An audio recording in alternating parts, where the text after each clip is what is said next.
What is fire? ফায়ারটা কি? Fire, এটাকে আমরা টার্মসে বলি যে fire is a chain chemical reaction of 3 object. Fire হচ্ছে 3টে জিনিস একত্রিত হলে তবে ফায়ারটা হয়। কি কি? 1 নম্বর হচ্ছে কম্বাস্টেবল আইটেমস, একটা হচ্ছে হিট, আর একটা হচ্ছে অক্সিজেন। এই 3টে জিনিস যদি একসাথে এক জায়গায় আসে তবেই কিন্তু ফায়ার হয়। এই 3টে জিনিসের মধ্যে কোনো একটা জিনিস যদি সেখান থেকে আমরা অফ করে দিই, সেখানে ফায়ার কোনোদিন কোনোভাবে হওয়া সম্ভব নয়। যদি ক্লোজে কাছাকাছি এসে দেখতে চান আপনারা দেখতে পারেন, প্রত্যেকটা মুখে দেখুন একটা কি লক করা আছে। এই যে ভাবলাম এটা খুললো, এইটা খুললে তবে কিন্তু এটা রিলিজ হবে।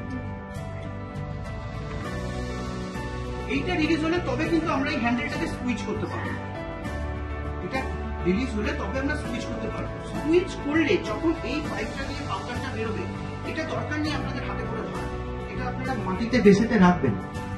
পাইপটা এখান থেকে বার করবেন, বার করে যে জিনিসটা জ্বলছে তার একটা বেস অফ ফায়ার আপনাকে হিট করতে হবে, এবং যখন হিট করবেন এইভাবে সোয়াপ করতে হবে, জাস্ট একটা জায়গায়।